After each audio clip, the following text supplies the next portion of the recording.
ठीक है, good evening everyone, good evening. सभी बच्चे अपने आप को म्यूट रखेंगे। सबसे पहले तो कोई भी बच्चा अनम्यूट नहीं करेगा, ठीक है? सभी बच्चे, हाँ सभी बच्चे म्यूट रखेंगे अपने आप को। बहुत बढ़िया। चलिए, अब जैसा कि आपको पता था हम क्या पढ़ रहे थे, हम ज्यामिति या फिर ज्योमेट्री से रिलेटेड कुछ कॉन्सेप्ट पढ़ रहे थे। अब उसमें हम त्रिभुजों की सर्वांग समता पढ़ रहे थे। और पिछली क्लास में हमने क्या पढ़ा? पिछली क्लास में हमने सर्वांग समता के दो नियम या दो प्रतिबंध सीखे। कौन कौन सा? पहला था SAS प्रतिबंध, मतलब भुजा कोण भुजा प्रतिबंध। और दूसरा पढ़ा था हमने ASA यानी कि कोण भुजा कोण प्रतिबंध। अब मैं जल्दी से इसको रिवाइज भी करा देता हूं कि इसमें हमने क्या पढ़ाया था। SAS प्रतिबंध में तो हमने सीखा था कि जब भी कोई दो त्रिभुजों की दो भुजाएं बराबर हो और उनके बीच का कोण बराबर हो, एक तो दो भुजाएं बराबर होनी चाहिए कोई सी भी, और उनके बीच का कोण बराबर होना चाहिए, तभी वो SAS प्रतिबंध से वो दोनों त्रिभुज क्या होंगे? सर्वांग होंगे। इसी तरह ASA में क्या सीखा था कि यदि किन्हीं दो त्रिभुजों के दो कोण बराबर हैं और उन दोनों कोणों के बीच की भुजा यदि बराबर है तो वो दोनों त्रिभुज क्या होते हैं? वो भी सर्वांग होते हैं। कौन से नियम से? ASA नियम से। ठीक है, ये तो पढ़ा था हमने पिछली क्लास में। अब जैसा कि हम हर क्लास में करते हैं, एक क्वेश्चन कर लेते हैं जो कि आपको अपनी स्क्रीन पर दिख रहा होगा। इसके लिए मैं चैट ऑफ कर रहा हूं, ठीक है? अभी चैट में कोई नहीं लिख पाएगा, सभी बच्चे पोल में जाके आंसर करेंगे। क्वेश्चन क्या है कि यहां हमें दो त्रिभुज दे रखे हैं, त्रिभुज ABC और त्रिभुज PRQ, और हमें यह बताया है कि ये दोनों त्रिभुज सर्वांग है। ठीक है, अच्छा अब आपको यहां इंपॉर्टेंट चीज क्या है? नाम पे फोकस करना है कि त्रिभुज ABC कौन से त्रिभुज के सर्वांग है। नाम पे फोकस करना है। मैंने बताया था पिछली क्लास में, पिछली से पिछली क्लास में भी, कि कैसे बराबर होती हैं। अगर स्टार्टिंग के दो अक्षरों से या दो लेटर से बनाओ आप कोई भी भुजा, तो वो उसी के करस्पॉन्डिंग कौन सी भुजा होगी और वो किस तरह से बराबर होती है। इसी तरह से कोण भी किस तरह से बराबर होते हैं, ये हमने सर्वांग समता में सीख लिया था। ठीक है, इसी तरह से हमने ये सर्वांग समता में सीख लिया था। तो आपको बताना है कि जो कोण PQR है, कौन सा कोण PQR, उसका मान क्या होगा? PQR का मान क्या होगा? अब इसमें से ये देखना है कि सबसे पहले तो कोण PQR है कौन सा। इंपॉर्टेंट चीज ये है कि कोण PQR है कौन सा आखिरकार। बहुत बढ़िया, काफी बच्चों के आंसर आने स्टार्ट हो गए हैं। आप, आपकी आवाज ब्रेक हो रही है, सॉरी। हर्ष कुमार के नाम से जो भी बच्चे, मैंने पिछली दो वापस क्लास से बोलोगे, अटेंड नहीं आपकी की, आवाज मैं ब्रेक। इसका आंसर कोई बात नहीं, इसका सर आंसर नहीं दे पा रहे तो मैं समझाऊंगा, फिर आप समझ लेना। कोई बात नहीं, सर कोई हमें बात इसके नहीं। बारे में पता आपने पिछली नहीं, दो मैं क्लास, आंसर नहीं कर पाऊंगा। कोई बात, पिछली क्लास में नहीं आए थे आप? मैं आए थे सर। फिर समझ में नहीं आया था? मुकेश गोस्वामी के सर नाम से जो बच्चा है। सर लास्ट का कुछ समझ नहीं आया था। अब मैंने पूछा था ना किसी को डाउट है कि, तब आपने बोला था डाउट है। मैं जो भी कॉन्सेप्ट पढ़ाता हूँ हर सर कॉन्सेप्ट के बाद लास्ट पूछता हूँ कि आपका कोई डाउट है क्या। आपने बोला था कि डाउट है आपको? सर मैं पिछली क्लास में आई थी। कोई बात नहीं, ठीक है। अब जो बच्चे आए थे उनको आंसर करने देते हैं, फिर हम इस क्वेश्चन को डिस्कस भी करेंगे। घबराओ नहीं, साथ में मिलकर सॉल्व भी करेंगे। तो जो बच्चे आंसर दे सकते हैं, जिनको समझ में आया था वो आंसर करेंगे, जिनको समझ में नहीं आया था कोई बात नहीं, हम इसमें फिर से समझने की कोशिश करेंगे। ठीक है, अभी पहले हम थोड़ी देर रुकते हैं, जिन बच्चों को समझ में आया है पहले उनको आंसर करने देते हैं। ठीक है, तब तक सभी बच्चे म्यूट ही रखेंगे। और जिन बच्चों ने क्लास ज्वाइन नहीं की थी पिछली एक या दो, अब हमने सभी क्लासेज की रिकॉर्डिंग आपके स्कूल के व्हाट्सएप ग्रुप पे भेजनी स्टार्ट कर दी है। ठीक है, तो सभी बच्चे इस क्लास की, जो भी क्लास आपकी छूट गई हो, जिस भी डेट की, डेट के हिसाब से भेज रहे हैं हम, जिस भी डेट की क्लास आपकी छूटी है आप उसी डेट की रिकॉर्डिंग जाके देख सकते हो और वहां से समझ सकते हो। अगर फिर भी आपका कोई डाउट रहता है तो जब भी आप अगली क्लास में आओगे अपने डाउट्स पूछ लोगे। ये सभी बच्चे ध्यान रखेंगे। सर हमारे पास कुमार सर ने सारी डेट वाइज रिकॉर्डिंग भेज दी थी। हाँ जी, तो कुमारे सर ने या विनोद सर ने, वो सभी अपने अपने स्कूल्स में भेज रहे हैं। आपका दतौली है क्या आपका स्कूल? सालावास। सालावास, ठीक है। ठीक है, तो सभी स्कूल में जा चुकी है। आप रिकॉर्डिंग भी देख सकते हो। अगर आपकी कोई रिकॉर्डिंग भेजने का फायदा ये है ना, अगर मान लो कोई क्लास आपकी रह जाती है, आपको कोई अर्जेंट काम आ जाता है, या कोई शादी, अभी शादियों के सीजन चल रहा है, तो कोई शादी में चला जाए, तो फिर क्लास छूटे ना, आपका कुछ भी कॉन्सेप्ट छूटे ना, उसके लिए आप रिकॉर्डिंग देख लो। लेकिन ये ध्यान रखो, कभी भी ना पूरा काम रिकॉर्डिंग से नहीं चलता। लाइव क्लास में ज्यादा अच्छी तरह से समझ में आता है, रिकॉर्डिंग में भी आ जाएगा, लेकिन रिकॉर्डिंग में यदि आपके कोई डाउट्स होंगे तो वो कैसे पूछ पाओगे। इसलिए हमेशा क्लास अटेंड करने की कोशिश करना, हमेशा। चलिए, बहुत बढ़िया, काफी बच्चे आंसर दे चुके हैं, बहुत ही बढ़िया, और ज्यादातर का आंसर सही भी है, बहुत बढ़िया। लास्ट 15 सेकंड और वेट करते हैं इसमें हम ज्यादा वेट नहीं करेंगे, लास्ट 15 सेकंड और वेट करते हैं। जल्दी से आंसर कीजिए, सभी बच्चे आंसर करेंगे, 15 सेकंड्स और है आपके पास, जल्दी से आंसर कीजिए। विनोद सर, आपका कोई डाउट है? हाँ जी विनोद सर। हाँ, एक्चुअली मैं मतलब I want to clear something. जो सालावा स्कूल सिंहपुरा खुर्द मकरोली कलान है, जिन स्कूल में मेरी विजिट नहीं हुई है, तो बच्चों मैं आप सभी को बता रहा हूँ कि आपके ग्रुप में जो मैसेज आता है वो विनोद सर भेजते हैं, और कुमारे सर के नाम से सेव ना करना, ठीक है? वो विनोद सर के नाम से नंबर सेव करना। हाँ जी, तो मकरौली कला, सालावास, और तीसरा कौन सा था? सिंहपुरा खुर्द और रिटोली। रिटोली और सिंहपुरा खुर्द, तो ये 4 जगह के जो भी स्कूल है ना, उनमें जो भी मैसेज आता है ना, वो कुमारे सर का नहीं आता। अपने शायद नंबर, कुमारे सर भी हैं हमारी टीम में, पर वो दूसरे स्कूल्स में जाते हैं। ये जो आपने सेव कर रखा है ना, वो है विनोद सर। ये 4 स्कूल्स के जो भी नो सर, वो कुमारेश सर का ही है। उस दिन मेरी अटेंडेंस की दिक्कत हुई थी तो सर का नंबर है। अच्छा, ठीक है, हाँ वो कुमारेश सर का ही है, ठीक है। जनरली जो आपके स्कूल में आते हैं ना, वो विनोद सर आते हैं, इसलिए मैं बता रहा हूँ, कोई बात नहीं, उससे ज्यादा फर्क। जो सर अब बोल रहे थे हमारे स्कूल में बुक देने। अच्छा, ये बुक देने आए थे? Good night sir. Good evening. हाँ जी, 10 सेकंड और बचे हैं, ठीक है। अभी सभी बच्चे म्यूट रखेंगे, सारी बातें इसके बाद में करते हैं, सारी बातें इस क्लास के बाद में करते हैं। अभी 10 सेकंड और बच्चे, जल्दी से आंसर कीजिए। आपके पास 10 सेकंड्स और हैं, जल्दी से आंसर करो। देखो, बहुत ही आसान क्वेश्चन है, जो हम पिछली 2 क्लासेज में पढ़ रहे थे ना, इसी के बारे में पढ़ रहे थे, सर्वांग क्षमता के बारे में। जल्दी से आंसर करो, लास्ट 5 सेकंड। 5 4 3 2 1, समय समाप्त। अभी मैं चैट ऑन कर रहा हूं, इन केस अगर कोई चैट में आंसर करना चाहे, ठीक है? तब तक मैं समझा देता हूं। देखिए, सबसे पहले तो ये कि जो त्रिभुज एबीसी और त्रिभुज पीआरक्यू, ये दोनों क्या है? सर्वांग सम है। मोहित के नाम से जो भी बच्चा है, आप प्लीज म्यूट ही रखें अपने आप को, आप अनम्यूट ना करें। मोहित के नाम से जो भी बच्चा है, आप प्लीज म्यूट ही रखें, और सभी बच्चे म्यूट रखेंगे ना, कोई भी बच्चा अनम्यूट नहीं करेगा जब तक आपका कोई डाउट ना हो। चलिए, त्रिभुज एबीसी और पीआरक्यू सर्वांग सम है। अब मैंने क्या बताया था आपको? मैंने ये बताया था कि जब भी कोई 2 त्रिभुज सर्वांग सम होते हैं तो नाम पे जाना है आपको। एबीसी और पीआरक्यू ये सर्वांग सम है ना, इसका मतलब क्या है कि जो कोण ए है वो कोण पी पहले अक्षर के बराबर होगा। यहां लिख लेते हैं, कोण ए जो बराबर है वो होगा कोण पी के। इसी तरह से दूसरा अक्षर क्या है? यहाँ बी, और यहाँ दूसरा अक्षर क्या है? आर। मतलब जो कोण बी है वो कोण आर के बराबर होगा, ठीक है। तीसरा अक्षर क्या है? यहाँ कोण सी, और यहाँ क्या है? कोण क्यू। मतलब जो कोण सी है वो कोण क्यू के बराबर होगा। अच्छा, ये बराबर होते कब हैं? जब कोई भी 2 त्रिभुज सर्वांग सम होते हैं। ये आपको हमेशा याद रखना है। अगर आपको दे के रखे क्वेश्चन में कि दोनों त्रिभुज सर्वांग सम हैं, तो इसी तरह से भुजाएं भी बराबर कर सकते हैं हम, और इसी तरह से कोण भी बराबर कर सकते हैं। हाँ जी, कोई कुछ बोल रहा था?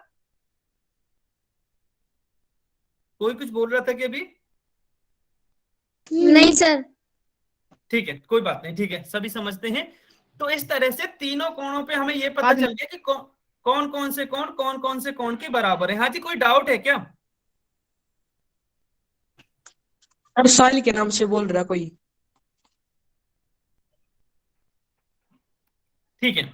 अच्छा, ये बार बार बीच में डिस्टर्ब करने का कोई फायदा नहीं है। देखो, आपका ही टाइम जाता है और आपको ही समझ में नहीं आएगा, इसलिए बार बार बीच में मत डिस्टर्ब करो। अगर कोई डाउट है तो डाउट पूछ सकते हो ना आप, मैंने डाउट की कभी मना नहीं किया आपसे। ठीक है, चलिए अब हमसे पूछा क्या है ये देख लेते हैं। हमसे पूछा है कौन पी क्यू आर का मान क्या है। पहले ये देखते हैं कि कौन पी क्यू आर। अमन के नाम से जो भी बच्चा है आप म्यूट ही रखो ना, सभी बच्चे अनम्यूट करते क्यों हो? देखिए अगर आप बार बार अनम्यूट करोगे ना तो फिर मैं क्लास से निकालने लग जाऊंगा, ठीक है, और उसका फायदा नहीं होगा फिर। चलिए वापस से इस पे आते हैं, कौन पी क्यू आर का मान। अब पी क्यू आर है कौन सा? देखिए पी से स्टार्ट कीजिए, क्यू से होते हुए आर पे आ जाओ, तो ये जो कोण बनेगा वो होगा कोण पी क्यू आर। यानी कि जो कोण क्यू है वही कोण पी क्यू आर है, जो कोण क्यू है वही कोण पी क्यू आर है। अब कोण क्यू कौन से कोण के बराबर है? तो जो कोण क्यू है वो कोण सी के बराबर है। ठीक है, मैं इसको वापस से लिख देता हूं कि जो कोण क्यू है वो कोण सी के बराबर है।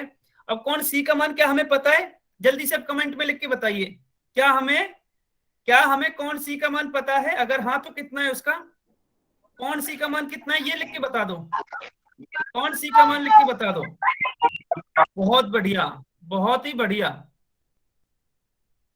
शाबाश।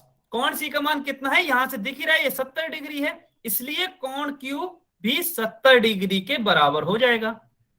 कोण क्यू भी 70 डिग्री के बराबर हो जाएगा और ऑप्शन ए आपका करेक्ट हो जाएगा। ऑप्शन ए करेक्ट हो जाएगा। ठीक है, मैं चैट ऑफ कर रहा हूं, ऑप्शन ए करेक्ट हो जाएगा, इसलिए इसका आंसर होगा ऑप्शन ए। अब जल्दी से बस ये बता दो, मैंने फिर से चैट ऑन कर दी, ये समझ में आया ना कि कोई भी त्रिभुज जब सर्वांगसम होता है तो किस तरह से भुजाएं बराबर होती हैं और किस तरह से उसके कोण बराबर होते हैं। सभी को समझ में आया ना? बहुत बढ़िया, शाबाश, बहुत ही बढ़िया। चलिए चलिए चलिए, हाँ जी मनोज कुमार जी आपने नो बोला है, आपका कोई डाउट है बताइए। मनोज कुमार के नाम से जो भी बच्चा है अनम्यूट करके बता सकते हो आप, अगर आपका कोई डाउट है तो। यस सर, एक बार दोबारा बता दो। सर अटेंडेंस भेज दो। अटेंडेंस? अटेंडेंस किसकी? ठीक है, मैं इसको जल्दी से दोबारा से बता देता हूं। मैंने बोला पहले हम क्वेश्चन को समझते हैं, फिर आपका जो भी डाउट होगा वो देखेंगे। यहां क्वेश्चन में दे रखा है कि ये दोनों त्रिभुज सर्वांगसम है। ठीक है, ये दोनों त्रिभुज, अब इनका नाम इंपॉर्टेंट है। नाम इंपॉर्टेंट क्यों है? क्योंकि इसमें जो पहला अक्षर होगा उससे जो कोण बनेगा, मतलब कोण ए, वो बराबर होगा इसके पहले अक्षर पी के, मतलब कोण ए कोण पी के बराबर होगा। ठीक है, तो चलिए यहां लिख लेते हैं, जो कोण ए है वो कोण पी के बराबर होगा। अब दूसरा अक्षर इसमें क्या है? बी, और इसमें क्या है? आर, मतलब जो कोण बी है वह कोण आर के बराबर होगा। तीसरा अक्षर इसमें क्या है? सी, और इसमें क्या है? क्यू, तो जो कोण सी है वह कोण क्यू के बराबर होगा। भाई बराबर क्यों होगा? क्योंकि ये दोनों त्रिभुज सर्वांगसम हमें दे रखे हैं, जब सर्वांगसम दे के रखे तभी ये बराबर होते हैं, तभी बराबर होते हैं। ठीक है, अब हमसे पूछा क्या है? कोण पी क्यू आर का मान पूछा है, तो पहले हम कोण पी क्यू आर देख लेते हैं कौन सा है। तो कोण पी क्यू आर के लिए पी से स्टार्ट करेंगे और क्यू से होते हुए आर पे जाना है हमें, तो कोण पी क्यू आर मतलब ये वाला कोण हो गया। अब कोण जो पी क्यू आर है वही कोण क्यू है, और कोण क्यू तो हमने देखा है ना कि कोण सी के बराबर है, एंगल क्यू एंगल सी के इक्वल है।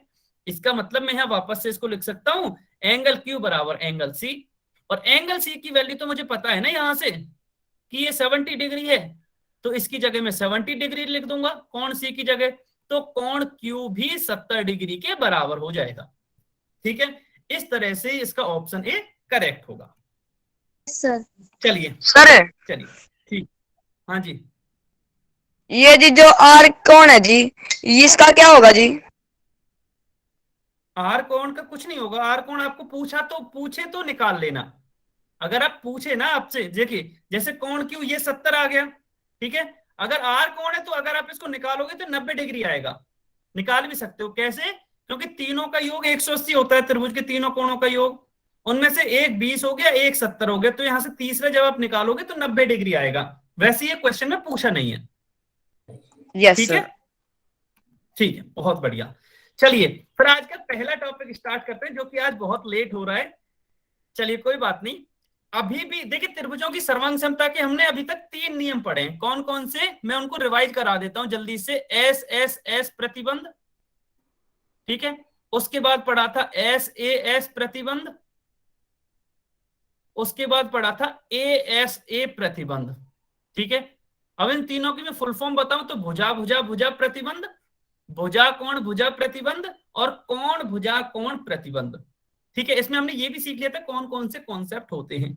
अब इसके अलावा त्रिभुजों की सर्वांग समता का एक और प्रतिबंध या एक और नियम होता है जिसको हम बोलते हैं RHS प्रतिबंध, जिसको हम क्या बोलते हैं, RHS प्रतिबंध। चलिए अब इसको हम पढ़ लेते हैं।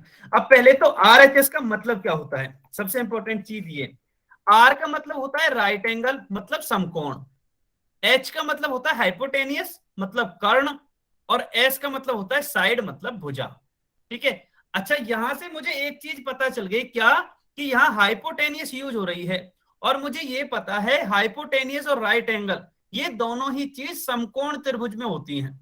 ये दोनों ही चीज किस में होती हैं, समकोण त्रिभुज में।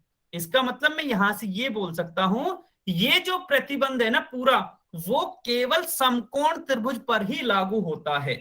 सबसे इंपॉर्टेंट ये बात आपको याद रखनी है, जहां भी आपको समकोण त्रिभुज की सर्वांग समता देखनी हो, सबसे पहले आप ये वाला प्रतिबंध लगाओगे RHS, यानी कि राइट एंगल हाइपोटेनियस साइड, या फिर हिंदी में समकोण कर्ण भुजा प्रतिबंध। ठीक है, अब इसके बारे में सीख लेते हैं कि आखिरकार ये प्रतिबंध है क्या, इसमें आखिर पढ़ाया क्या है वो हम देख लेते हैं। ये तो हमने देख लिया कि ये समकोण त्रिभुज पर लागू होता है। अब ये प्रतिबंध है क्या, यदि किसी समकोण त्रिभुज का कर्ण, ठीक है, एक तो कर्ण और कर्ण के अलावा कोई भी एक भुजा, एक तो कर्ण और एक कर्ण के अलावा कोई एक भुजा किसी दूसरे त्रिभुज के कर्ण और उसके संगत भुजा के बराबर हो, तो वो दोनों क्या होते हैं, वो दोनों त्रिभुज सर्वांगसम होते हैं। कौन से नियम से, RHS नियम से। ठीक है, अब इसको मैं ऐसे समझा देता हूं, आपको लगेगा कि सर अभी समझ में नहीं आया, कोई बात नहीं। देखिए मैं बहुत ही सिंपल सी भाषा में समझाता हूं कि मान लो आपको दो समकोण त्रिभुज दे रखे हैं और आपको ये चेक करना है कि क्या वे समकोण त्रिभुज सर्वांगसम है या नहीं। तो उसके लिए एक तो जरूरी है कि दोनों का कर्ण बराबर होना चाहिए। अब कर्ण क्या होता है, जो भी समकोण डिग्री में 90 डिग्री का कोण होता है ना, उसके सामने वाली भुजा, उसके सामने वाली भुजा, जैसे इसमें ये 90 डिग्री का कोण है, इसके सामने वाली भुजा AB, तो ये हो गया इसमें कर्ण। ये जो भुजा है ना ये वाली AB, ये इसमें हो गई कर्ण। ठीक है, इसी तरह इस वाले त्रिभुज में कमेंट पे लिख के बताना कौन सा कर्ण है, दूसरे वाले त्रिभुज में कर्ण कौन सी भुजा होगी, ये बता सकते हो, कमेंट में लिख के बताओ। मैंने कमेंट्स चालू कर दिए हैं, कमेंट में लिख के बताओ। अभी तक केवल एक बच्चे ने सही नाम लिखा है, पता सबको है अभी तक। मनोज कुमार ने लिखा है सही, खुशी गोस्वामी, रोहित कुमार, राजेश निशल, नरेंद्र सिंह, हाँ जी अभी सही लिखने लगे हैं, अभी सही लिखने लगे हैं। भुजा का नाम ए थोड़ी है, भुजा की लंबाई है ए, तो नाम क्या है आपको नाम बताना है। अभी तक आप लंबाई लिख रहे थे, मैंने पूछा कि भुजा AB इसमें पहले वाले में कर्ण है, दूसरे वाले में कौन सी भुजा कर्ण होगी। बहुत बढ़िया, समकोण के सामने, हाँ मैंने कमेंट्स बंद कर दिए हैं, समकोण के सामने वाली यही तो भुजा है, और ये कौन सी भुजा है, इसको हम बना लेते हैं, ये है PQ। तो इसमें जो PQ भुजा है वह कर्ण हो गई। ठीक है, इसमें PQ भुजा कर्ण हो गई। तो देखिए आपको मैंने क्या बताया था कि ये दोनों समकोण त्रिभुज में कैसे पता चला, यहाँ ये समकोण है, यहाँ ये समकोण है, तो दोनों समकोण त्रिभुज में। अब दोनों का कर्ण, कर्ण कितना है, पहले वाले का A के बराबर है, दूसरे वाले का A के बराबर है, मतलब दोनों त्रिभुजों के कर्ण बराबर हैं। तो एक कंडीशन तो सही हो गई। अब दूसरी कंडीशन क्या है, दूसरी कंडीशन ये है कि कर्ण के अलावा कोई एक और भुजा बराबर होनी चाहिए। तो इसमें कर्ण के अलावा एक ये भुजा हो गई B, और इसमें ये हो गई B, तो ये भी बराबर है। इसका मतलब क्या हुआ, इसका मतलब ये दोनों त्रिभुज सर्वांगसम होंगे। मैं फिर से एक बार और बता देता हूं, मैंने ये बोला कि जब भी दो समकोण त्रिभुजों में आप सर्वांग समता चेक करो तो एक तो उनका कर्ण बराबर होना चाहिए, ठीक है, और एक कर्ण के अलावा एक और भुजा बराबर होनी चाहिए। ठीक है, अब मैंने पहले वाले में देखा तो पहले वाले त्रिभुज में ये वाली भुजा कर्ण है, ठीक है, और दूसरे वाले त्रिभुज में ये वाली भुजा कर्ण है। जब मैंने इन दोनों त्रिभुजों में देखा तो कर्ण तो बराबर है, क्योंकि ये भी A के बराबर है और ये भी A के बराबर है। अब मुझे दूसरी कंडीशन के लिए क्या देखना था कि एक और भुजा बराबर होनी चाहिए कर्ण के अलावा। तो कर्ण के अलावा एक भुजा ये B है और यहाँ B है, तो ये भी बराबर है। इसका मतलब ये दोनों त्रिभुज आरएचएस नियम से, आरएचएस नियम से यानी कि समकोण कर्ण भुजा नियम से सर्वांग सम होंगे। ठीक है, अगर अच्छा तीसरी भुजा हुई तो?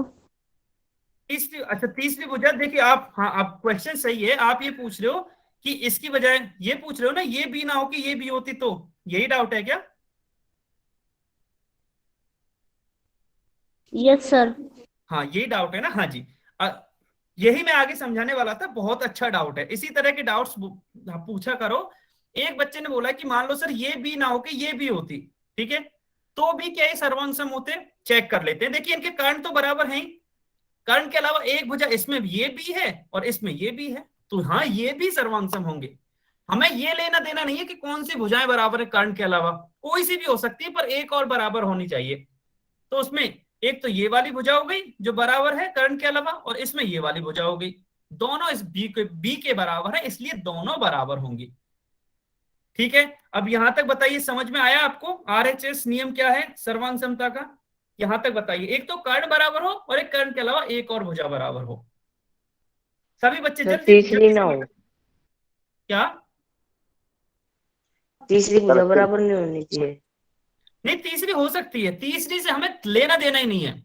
अच्छा आप ये भी पूछ लो, ठीक है, तीसरी भुजा पूछ ली तो क्या? तीसरी भुजा बाई चांस पूछ ली तो वो कॉन्सेप्ट अलग हो गया ना।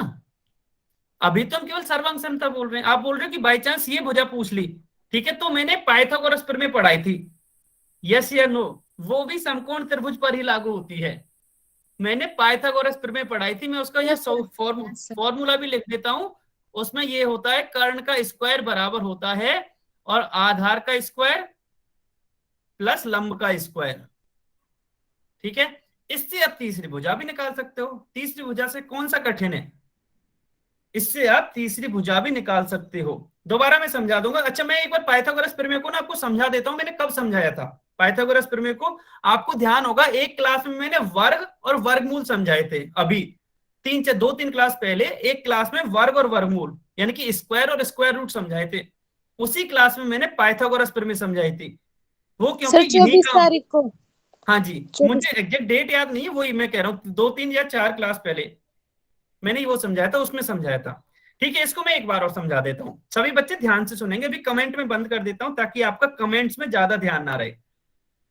मैंने ये समझाया कि सबसे पहले तो देखो इंपॉर्टेंट चीज ये है कि जो ये आरएचएस प्रतिबंध है वो समकोण त्रिभुज पर लागू होता है। मतलब अगर दो समकोण त्रिभुज होंगे तभी हम ये देख सकते हैं, तभी हम ये चेक करेंगे। ठीक है, अब ये होता क्या है? अब ये होता ये है कि मान लो आपको दो समकोण त्रिभुज दे रखे हैं, आपको दो समकोण त्रिभुज दे रखे हैं, उनमें से आपको ये चेक करना है क्या उनके कर्ण बराबर हैं। चलिए चेक करते हैं। इसका कर्ण ये है ए, इसका कर्ण ये है ए, हाँ जी ये बराबर है। ठीक है, तो कर्ण के अलावा एक और भुजा यदि बराबर हो जाए तो वो दोनों त्रिभुज सर्वांग हो जाएंगे। ठीक है, तो कर्ण के अलावा एक भुजा इसमें बी है, इसमें भी बी है, ये भी बराबर है, इसका मतलब ये दोनों त्रिभुज सर्वांग होंगे, ये दोनों त्रिभुज सर्वांग होंगे। ठीक है, यही हमने अभी सीखा था, यही हमने अभी सीखा था। अभी किसी बच्चे का डाउट ये भी था कि सर बी अगर ये भुजा ना होके ये भुजा होती तो भी ये सर्वांग होते। हाँ ठीक है, तो भी ये सर्वांग होते। चलिए आगे चलते हैं। अब सर वो कैसे पता चलेगा ये समान है? वो तो दिया होगा ना, देखो जैसे मैं उदाहरण से समझा रहा हूँ, उदाहरण दे रखा है ना आपको, उदाहरण वही समझा रहा हूँ। देखिए इसमें ये वाली भुजा कर्ण है पहले वाले त्रिभुज में, और दूसरे वाले त्रिभुज में ये वाली भुजा कर्ण है। ठीक है, ये भी 13 सेंटीमीटर दे रखी है हमें, ये भी 13 सेंटीमीटर दे रखी है। ठीक है, तो यहां से हम क्लियरली देख सकते हैं कि इनका कर्ण बराबर है। अब कर्ण के अलावा कोई और दूसरी भुजा बराबर है कि? चलिए चेक कर लेते हैं। इसमें एक भुजा ये 5 दे रखी है और ये भी 5 दे रखी है, मतलब ये दोनों भुजाएं भी बराबर हैं। इसका मतलब देखिए अब इसमें लिखा कैसे, वो आपको इंपॉर्टेंट चीज ये है ना, लिखना कैसे। देखिए एंगल एसीबी, ये वाला जो एंगल है वो इसके बराबर है। इसको जनरली ऐसे लिखते हैं अगर आपको लिखना चाहें तो। ठीक है, ये समकोण है और एक कर्ण बराबर हो गए, भुजाएं बराबर हो गई, तो ये दोनों त्रिभुज हमने ये तो देख लिए थे सर्वांग सम है। कैसे सर्वांग सम है? क्योंकि इनका कर्ण बराबर है और कर्ण के अलावा एक भुजा भी बराबर है। अगर ऐसा है तो ये दोनों त्रिभुज सर्वांग सम होंगे। कौन कौन से? त्रिभुज एबीसी और त्रिभुज पीक्यूआर। अब बताइए आपको समझ में आया? अगर हाँ तो क्वेश्चन करते हैं। कमेंट में लिख के बताइए आपको समझ में आया क्या, यस और नो। अगर नहीं आया तो अभी अनम्यूट करके बता सकता है, जिसके समझ में नहीं आया वो अनम्यूट करके पूछ लीजिए कहाँ आपको डाउट है।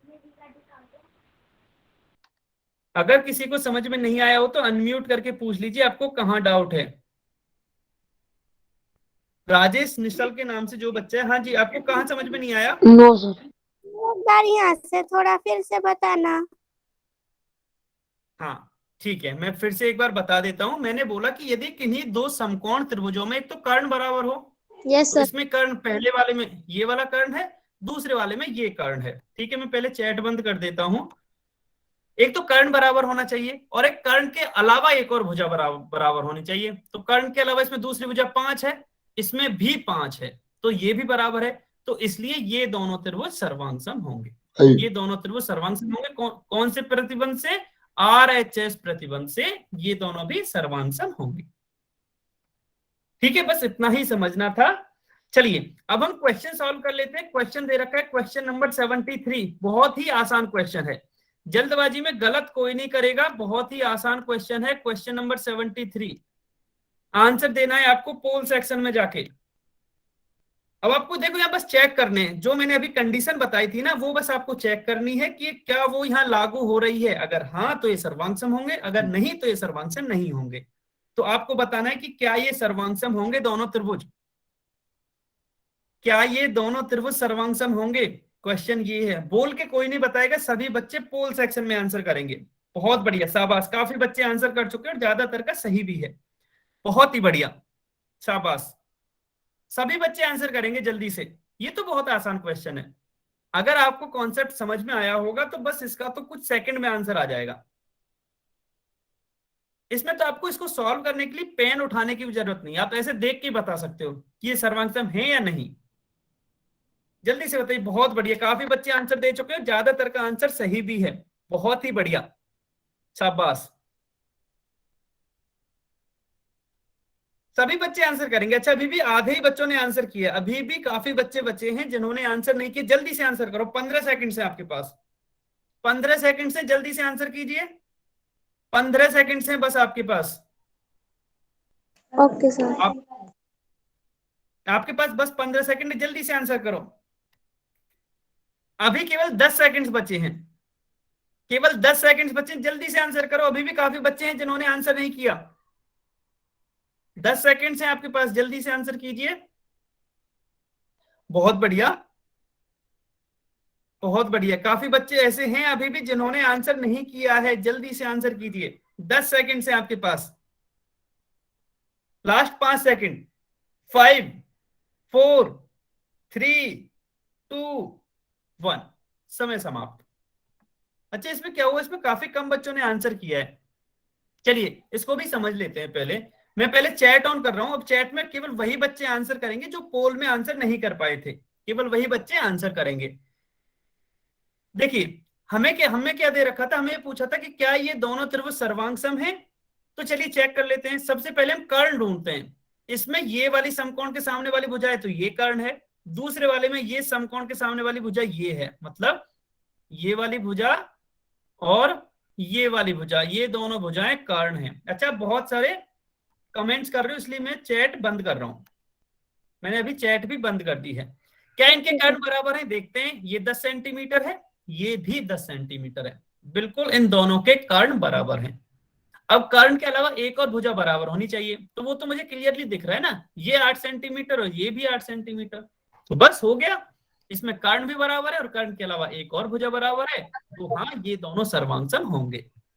ठीक है, ये तो बहुत ही आसान था, बहुत ही आसान था। अब आते हैं हम अपने अगले क्वेश्चन पर, जो कि थोड़ा सा कठिन है। मैं पहले ही बता रहा हूं, ये क्वेश्चन थोड़ा सा कठिन है, इसको आपको ध्यान से सॉल्व करना है, जल्दबाजी किसी को नहीं करनी, बहुत ही ध्यान से सॉल्व करना है। Question number 74। क्वेश्चन ये था कि नाम पे ध्यान देना है आपको। सभी बच्चे नाम पे फोकस करेंगे कि कौन कौन से त्रिभुज सर्वांग सम है। अगर आपने आकृतियों के हिसाब से दे दिया ना आंसर तो गलत हो जाएगा, मैं पहले ही बता रहा हूं। आकृतियों के हिसाब से कोई भी आंसर नहीं करेगा। नाम क्या है? ABC और QRP, ये दोनों सर्वांग सम हैं, तो वहां से देखिए आप कौन कौन सी भुजाएं बराबर होंगी। तब आपको ये बताना है कि क्यू आर की लंबाई क्या होगी। ठीक है, देखिए मैं थोड़ी सी हिंट दे देता हूं आपको सॉल्व कैसे करना है। सबसे पहले हाँ जी बताइए। दोबारा बताइए सर। मैं क्वेश्चन बता रहा हूँ, नहीं तो अभी क्वेश्चन तो आपके सामने ही है, वही बोल रहा हूं मैंने ये बोला कि दो त्रिभुज यहाँ आपको सर्वांगसम दिख रहे हैं। ठीक है, अभी इसमें क्या है, आपको ये पता है कि जो ABC है वह QRP के सर्वांगसम है। ठीक है, अब नाम से जाना है आपको, QR की लंबाई निकालनी है, तो पहले आपको ये देखना पड़ेगा कि जो भुजा QR है वो किसके बराबर है, वो नाम से पता चलेगा आपको।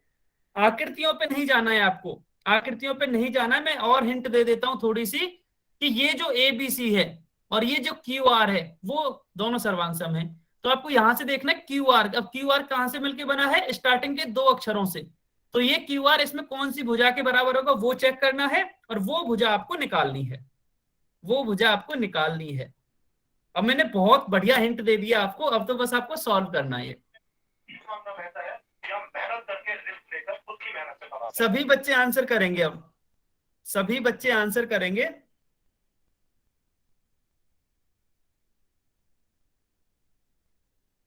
सभी बच्चे आंसर करेंगे। सर थोड़ा पजल है, आया नहीं। समझ में नहीं आया? Yes sir. देखिए मैंने ये सर बोला, में भी आ गया। क्या आ गया? सर इसका आंसर भी आ गया, मुझे समझ में कैसे करना है। बहुत बढ़िया, मैं फिर भी एक बार और बता देता हूं आपको जिसका आंसर नहीं आया है। सर समझ मैंने में ये नहीं। बोला, कोई बात नहीं, समझा, अभी मैंने समझाया भी नहीं है, अभी तो बस मैंने आपसे पूछा है। आपको अगर समझ में आया तो आंसर कीजिए, नहीं आया तो मैं आपको समझाऊंगा। ठीक है, पहले आप खुद से पर कोशिश कीजिए, क्योंकि जब भी एग्जाम में कोई क्वेश्चन आएगा आपका इसी तरह से दे के रखते हैं वो एग्जाम में। अब एग्जाम में तो आप किसी से नहीं बोल सकते ना समझ में नहीं आया, इसीलिए आप पहले खुद से कोशिश करें इसको सॉल्व करने की। फिर भी मैं एक हिंट दे देता हूं। देखिए मैंने अभी तक ये बताया ना कि अगर दो त्रिभुज सर्वांगसम है, ये दोनों सर्वांगसम है, आप आकृतियों पे मत जाओ, आकृति या फिगर किस तरह से दे रखे हैं उस पे मत जाओ। आप इसमें लिखा हुआ क्या है, ABC सर्वांगसम है QRP के। ठीक है, अब QR किसके बराबर होगा, तो QR पूछा है ना, QR की लंबाई क्या होगी, तो यहां से QR किससे बना है, स्टार्टिंग के दो अक्षरों से। तो ये त्रिभुज ABC की कौन सी भुजा के बराबर होगा ये आपको देखना है, और जिस भी भुजा के बराबर होगा उसकी भुजा की लंबाई बतानी है आपको, वही इसका आंसर होगा। अब मैंने बहुत बढ़िया हिंट दे दिया आपको, और पता है इसमें अच्छी बात, पता नहीं अच्छी बात है कि नहीं, लेकिन 23 बच्चों में से केवल 4 बच्चों का आंसर सही है। 23 बच्चों ने अभी तक आंसर किया है, उनमें से केवल 4 बच्चों का आंसर सही है। कोई भी बच्चा आंसर बोल के नहीं बताएगा। अच्छा इसमें ना थोड़ा सा टाइम लग सकता है, इसलिए हम नाम भी बता दो किन किन बच्चों का सही आंसर है। नाम नहीं, बस ये कि आंसर इतनों ने सही दिया है। ठीक है, आप सभी सॉल्व कीजिए, कोई बात नहीं, सभी कोशिश तो कीजिए, अपने आप आंसर सही आ जाएगा। अगर आपने कोशिश सही से की, सही से कॉन्सेप्ट अप्लाई किया, तो आपका आंसर आ जाएगा। आंसर में इतनी प्रॉब्लम नहीं होनी चाहिए। सभी बच्चे सॉल्व करेंगे। हाँ अभी धीरे धीरे सही आंसर ज्यादा बढ़ रहा है। ठीक है, अभी 6 बच्चों का सही आंसर है। अभी मैं जब डिस्कस करूंगा तो देख लेना ना, सभी आपको भी पता चल जाएगा कि किस किस का आंसर सही है। Okay sir. 7:38 हुए हैं पूरे, अभी 1 मिनट रुकते हैं। 7:39 पे हम इसको डिस्कस करेंगे, 7:39 पे डिस्कस करेंगे। तब तक आप कोशिश कर लीजिए, सभी बच्चे कोशिश करेंगे।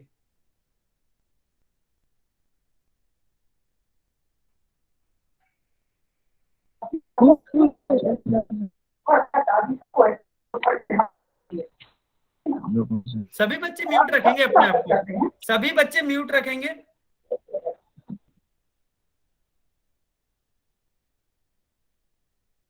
सात बज के 39 मिनट तक कुछ सेकंड्स बचे बस आपके पास, जल्दी से आंसर कीजिए, जल्दी से आंसर कीजिए। इसमें मैं ज्यादा समय बस इसलिए दे रहा हूँ, हाँ मुझे पता है थोड़ा सा कठिन सवाल है, इसलिए मैं ज्यादा। 7:39 हो चुके हैं, लास्ट 10 सेकंड वेट करते हैं, 10 सेकंड्स वेट करते हैं, जल्दी से आंसर कीजिए। नंदू के नाम से जो भी बच्चा है, नंदू बगरी के नाम से, आप प्लीज म्यूट कर लीजिए अपने आप को। नंदू के नाम से जो भी बच्चा है, नंदू बगरी।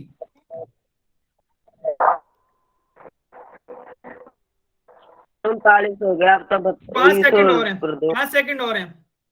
5 4 3, 2, 1 समय समाप्त। चलिए पहले हम डिस्कस कर लेते हैं कि इसका आंसर क्या। मैं अभी चैट ऑन नहीं कर रहा हूं, ठीक है, चैट ऑन नहीं कर रहा हूं, नहीं तो आप आंसर करने लगोगे। पहले समझ लेते हैं, कोई बात नहीं। देखिए हमें क्या दे रखा है कि त्रिभुज एबीसी और क्यूआरपी ये दोनों सर्वांग सम हैं, मतलब ये दोनों त्रिभुज सर्वांग सम है। किस तरह से हैं वो इनके नाम यहां दे रखे हैं, ठीक है। अब हमें क्या बताना है कि क्यूआर की लंबाई क्या है। देखिए मैंने आपको बताया था कि जब भी दो त्रिभुज सर्वांग सम होते हैं ना, तो उनके नाम पे ध्यान रखना है आपको। क्यूआर किस किस से बना, स्टार्टिंग के 2 अक्षरों से मिलके या 2 लेटर से मिलके, स्टार्टिंग के 2 लेटर से मिलके यहाँ क्या बना है, ए बी, यानी कि जो क्यूआर है वह ए बी के बराबर होगा, ठीक है। यहां से हमने क्या सीखा कि जो ए बी है वह क्यूआर के बराबर होगा। कैसे सीखा हमने इसलिए सीखा कि ये दोनों त्रिभुज सर्वांग सम थे, सर्वांग सम है, तो इनके पहले 2 अक्षरों से बनी जो भुजा है, इसके जो पहले 2 अक्षरों से बनी भुजा है वो बराबर होगी। और वही हमसे पूछिए ना क्यूआर, तो क्यूआर इसके पहले 2 अक्षरों से मिलकर बनी थी, ये बराबर होगी ए बी के। मतलब ये वाली जो भुजा है, अब आपको यहां ध्यान देना है। देखिए काफी बच्चों ने क्या आंसर किया है कि उन्होंने देखा है कि ये वाली जो भुजा है वह इसके बराबर होगी, इसलिए आपने आंसर 4 सेंटीमीटर दे दिया, जो कि आपका आंसर गलत है, ठीक है। इसलिए आपको कभी भी, मैंने आपको हिंट भी दी थी कि आप डायग्राम में से देख के आंसर नहीं करोगे। डायग्राम में से देख के तो आपको ऐसे ही लगेगा कि ये भुजा इस वाली भुजा के बराबर है, तो ये सर्वांग सम होगा, सॉरी ये बराबर हो जाएंगे। नहीं, ऐसा नहीं होता। सर्वांग समता में आपको हमेशा ये ध्यान रखना होता है कि आपको कौन कौन से त्रिभुज सर्वांग सम दे रखे हैं। तो ए बी सी और क्यू आर पी सर्वांग सम दे रखा है। जब हमने वहां से निकाला तो जो ए बी भुजा है वह क्यू आर के बराबर आई, यानी कि जो ये वाली भुजा है क्यू आर, वो इस वाली भुजा के बराबर है ए बी के, ठीक है। अब हमें यहां से ए बी तो पता ही नहीं है, फिर ए बी कैसे निकालेंगे। देखिए ये समकोण त्रिभुज है जिसका आधार 4 है और कर्ण 5 है, तो इसका लंब हम आसानी से निकाल सकते हैं पाइथागोरस प्रमेय से। कैसे, पाइथागोरस प्रमेय के आधार हिसाब से हम कह सकते हैं कि जो कर्ण का स्क्वायर है वह बराबर होगा लंब के स्क्वायर के प्लस आधार के स्क्वायर के, ठीक है। ये फॉर्मूला हम पढ़ भी चुके हैं और इस पे तो काफी क्वेश्चन हमने किए भी थे। अब कर्ण कितना है 5, तो ये हो गया 5 का स्क्वायर।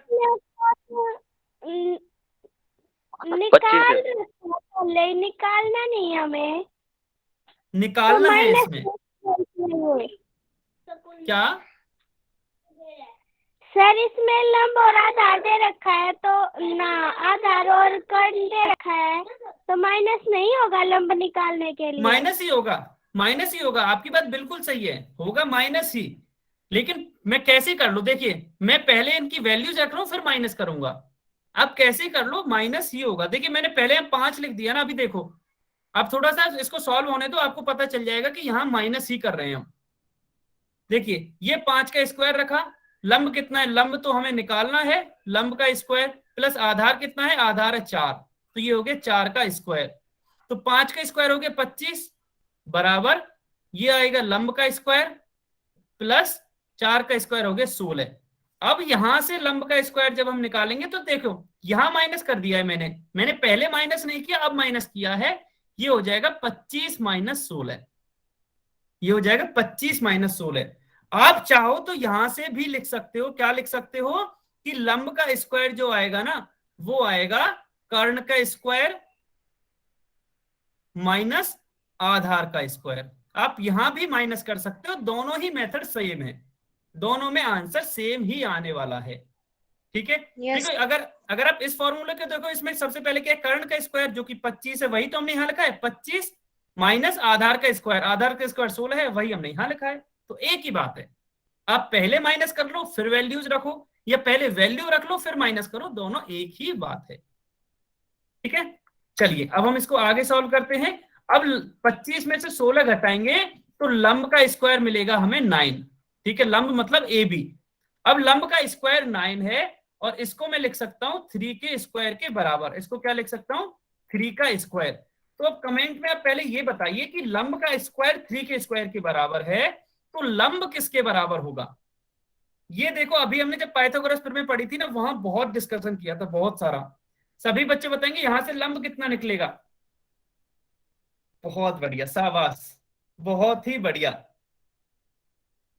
चलिए इसका मतलब आपको हाँ पाइथागोरस प्रमेय तो समझ में आई थी, बहुत ही बढ़िया। मेरा आंसर सही था।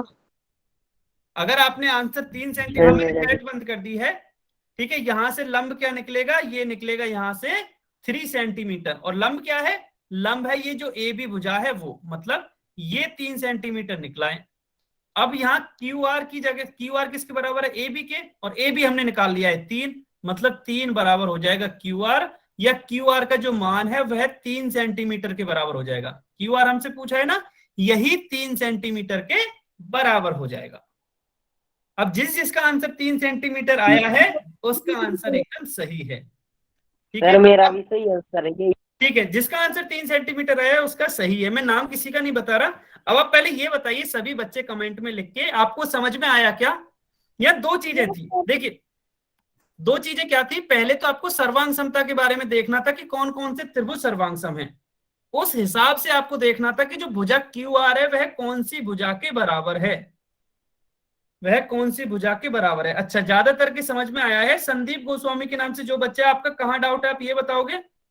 संदीप गोस्वामी के नाम से जो भी बच्चा है, आप ये बताओगे आपका डाउट कहाँ है?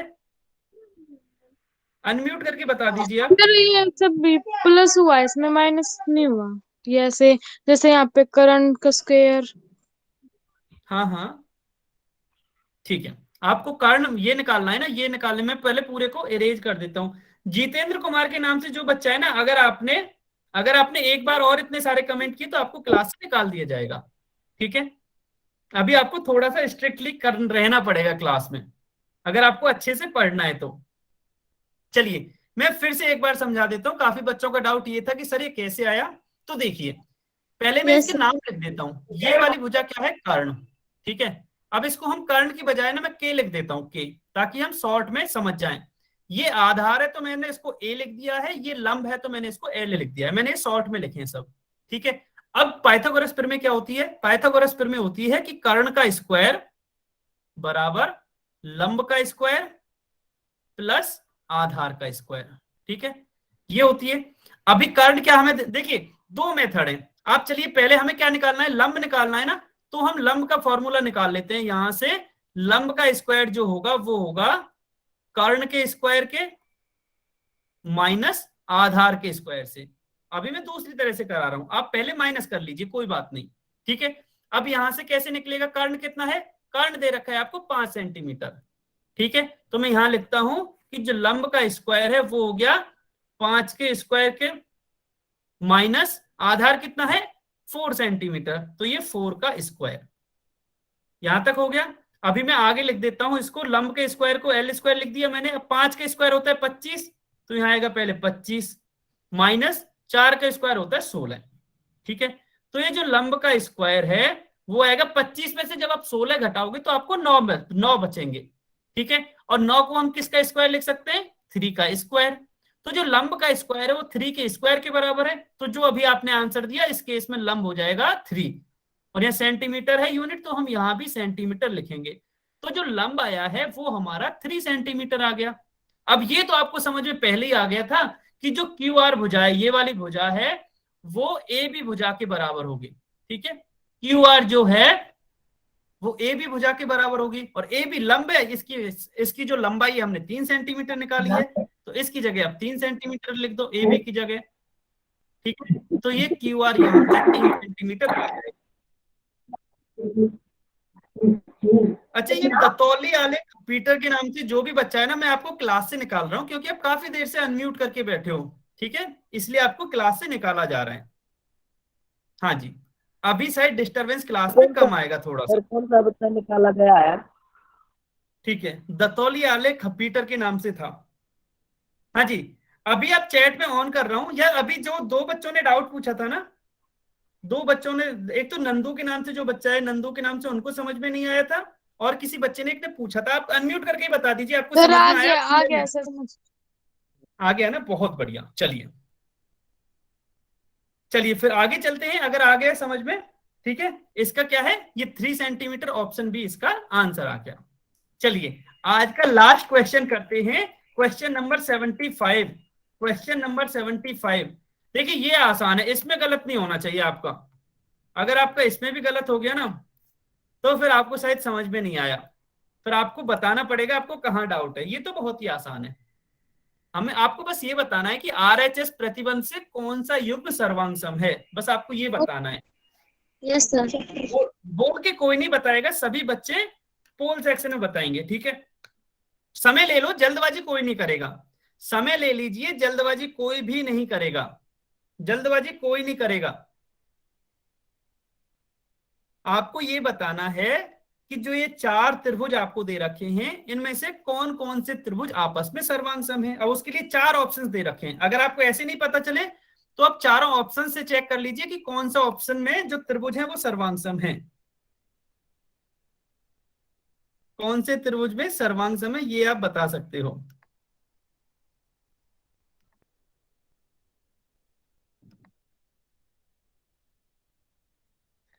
हाँ जी बताइए, ये आज का लास्ट क्वेश्चन है, इसके बाद फिर हम होमवर्क की भी बात करेंगे, इसके बाद हम होमवर्क की भी बात करेंगे। सर आज होमवर्क रहने दो। क्यों, आज क्या हुआ ऐसा, आज क्या हुआ ऐसा, होमवर्क क्यों रहने दें? सभी सर बच्चे आप कभी होमवर्क चेक नहीं करते? होमवर्क आपको कभी ना कभी तो चेक हो जाएगा। और ये बताइए ना, उद्देश्य क्या है आपको होमवर्क चेक कराना कि सीखना? हर क्लास का उद्देश्य सीखना होना चाहिए ना। हाँ जी बिल्कुल, सीखना सर। तो चेक हो रहा है नहीं हो रहा कोई फर्क नहीं पड़ता, अगर आप होमवर्क सही से करोगे ना तो एग्जाम में ना आपको अंतर दिख जाएगा, एग्जाम में आप ज्यादा क्वेश्चन सही कर पाओगे। इसलिए सर काम करे या ना करे सीखना जरूरी है ना सर। सीखना जरूरी है, बिल्कुल। चलो बहुत बढ़िया, बहुत सारे बच्चों ने सही आंसर किया, बहुत बढ़िया। 7:51 हुए, अभी भी कुछ बच्चे बचे हैं, तो 2 मिनट और वेट करते, सॉरी 1 मिनट, 7:52 पे हम इस क्वेश्चन को डिस्कस करेंगे, 1 मिनट और वेट करते हैं, जल्दी से आंसर कीजिए आप, 1 मिनट और है आपके पास, जल्दी से आंसर कीजिए आप।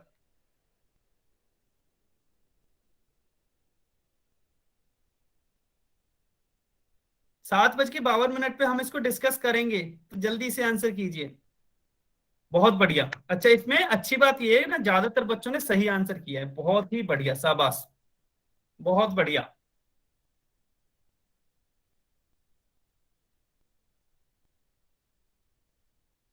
बस कुछ सेकंड्स और बचे हैं, जल्दी से आंसर करो, बस कुछ सेकंड्स और बचे हैं। लास्ट क्वेश्चन है।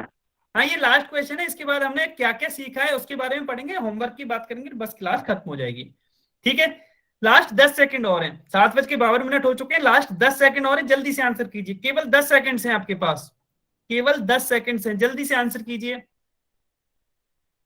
10 सेकंड हैं, जल्दी से आंसर कीजिए, लास्ट 5 सेकंड, 5 4 3 2 1, ठीक है। इसको बंद करके मैंने चैट ऑन कर दिया, चैट में केवल वही बच्चा लिखेगा जिसने आंसर नहीं किया है।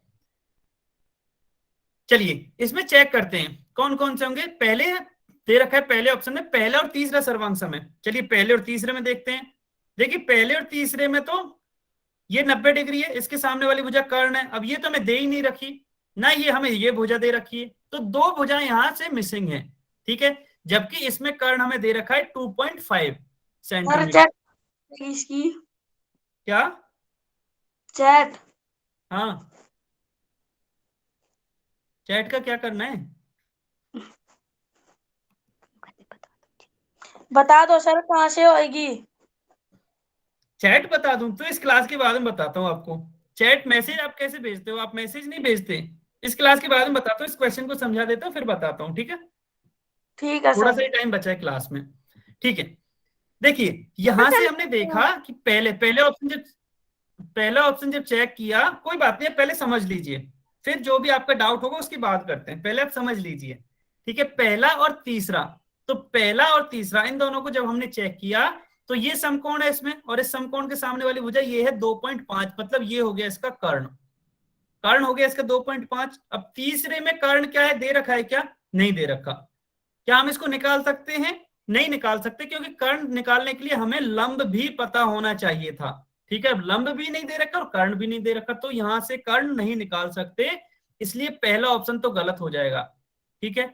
चलिए अब फिर दूसरा ऑप्शन चेक करते हैं, दूसरा ऑप्शन क्या है, पहला और दूसरा त्रिभुज देखते हैं, पहला और दूसरा इन दोनों त्रिभुजों को देखते हैं। इसमें कर्ण है ये वाला 2.5 सेंटीमीटर, इसमें ये 90 डिग्री है और इसमें ये कर्ण हो गया 2.5, तो कर्ण तो बराबर हो गए, ठीक है। अब कर्ण के अलावा क्या पहले वाले में कोई और भुजा दे रखी है? बिल्कुल दे रखी है, 2 सेंटीमीटर। क्या दूसरे वाले में कोई दे रखी है? बिल्कुल दे रखी है, 2 सेंटीमीटर। इसका मतलब ये हुआ कि कर्ण भी बराबर हो गए, ठीक है, और कर्ण के अलावा एक भुजा भी बराबर हो गई, ठीक है। कर्ण भी बराबर, भुजा भी बराबर, मतलब पहले और दूसरे त्रिभुज सर्वांग सम हो गए। तो ऑप्शन बी हमारा करेक्ट है। अभी हम बाकी के ऑप्शंस को भी चेक कर लेते हैं, अगर आप में से कुछ बच्चों को डाउट होगा तो उनको भी कर लेते हैं। पहला और चौथा त्रिभुज, तो पहला और चौथा, अगर आप चौथे त्रिभुज में देखोगे ना तो ये तो समकोण त्रिभुज ही नहीं है, क्योंकि उसमें तो 90 डिग्री का एक कोण होना चाहिए ना, तो ये तो समकोण त्रिभुज ही नहीं है, तो ये ऑप्शन तो अपने आप ही गलत हो जाएगा। इसी तरह ऑप्शन डी में भी चौथा त्रिभुज दे रखा है, तो ये तो समकोण त्रिभुज है ही नहीं, तो ये भी अपने आप गलत हो जाएगा। क्यों गलत हो जाएगा? क्योंकि जो RHS प्रतिबंध है वह हमेशा समकोण त्रिभुज पर ही लागू होता है, और जो त्रिभुज नंबर 4 है या त्रिभुज नंबर 4 है वह समकोण त्रिभुज नहीं है, इसलिए ये दोनों ऑप्शंस तो अपने आप ही गलत हो जाएंगे। तो ऑप्शन बी इसका करेक्ट है, ठीक है। अच्छा चलिए, अब यहां तक पहले कमेंट में लिख के बताइए, ये आपको समझ में आया? कमेंट चालू है ना, बस ये बताओ यस और नो जल्दी से, ये समझ में आया क्या? फिर हम जल्दी से ना समझ लेते हैं कि अभी तक हमने क्या क्या सीखा है, ताकि वो आप लंबे समय तक याद रख पाओ। सभी को बहुत बढ़िया, बहुत बढ़िया, ठीक है। मैं अभी चैट ऑफ कर रहा हूं, ठीक है, मैंने चैट ऑफ कर दिया। अभी हम ये देख लेते हैं। देखिए अभी हमने त्रिभुजों की सर्वांग समता सीखी, ठीक है, त्रिभुजों की सर्वांग समता सीखी। उसमें अब मैं फिर से बता देता हूं। सबसे पहले हमने सीखा एस एस एस। इसमें क्या सीखा? यदि किन्हीं भी दो त्रिभुजों की तीनों भुजाएं बराबर हों आपस में, तो वो त्रिभुज भी सर्वांग सम होते हैं। इसके बाद सीखा हमने SAS नियम, मतलब यदि किन्हीं दो त्रिभुजों की दो तो भुजाएं, ठीक है, जैसे यहाँ SS ये तो भुजाएं बताती है, और इनके बीच का कोण ये आपस में बराबर हो, दो तो भुजाएं बराबर हो और उनके बीच का कोण बराबर होना चाहिए, तो वो त्रिभुज भी सर्वांग सम होते हैं। तीसरा नियम क्या था? ASA नियम, ठीक है। इसका मतलब क्या है कि यदि किन्हीं दो त्रिभुजों के दो तो कोण बराबर हो और उन कोणों के बीच की भुजा ये भी बराबर हो, तो वो भी सर्वांग सम होते हैं। और चौथा नियम कौन सा था? RHS, ठीक है। ये किस पर लागू होता है? ये स्पेशल केस था कि ये केवल समकोण त्रिभुज पर लागू होते हैं। बाकी के जो तीनों नियम हैं वो किसी भी त्रिभुज पर लागू हो सकते हैं, वो किसी भी त्रिभुज पर लागू हो सकते हैं, लेकिन जो चौथा नियम है वो केवल समकोण त्रिभुज पर लागू होता है। इसमें क्या था कि यदि समकोण त्रिभुज में एक तो कर्ण बराबर हो और एक कर्ण के अलावा एक और भुजा बराबर हो, तो इस केस में क्या हो जाएगा? वो दोनों समकोण त्रिभुज आपस में सर्वांग सम हो जाएंगे, ठीक है। अब क्वेश्चन ये आता है कि चलो मान लो सर्वांग सम हो गए, तो उसका फायदा क्या है? देखिए अगर कोई भी दो त्रिभुज सर्वांग सम हो गए तो उनकी जो संगत भुजाएं हैं या संगत कोण है वो आपस में बराबर हो जाते हैं, ठीक है। अब वो कैसे होते हैं वो मैंने बताया था, उसका भी मैं एक उदाहरण ले लेता हूं।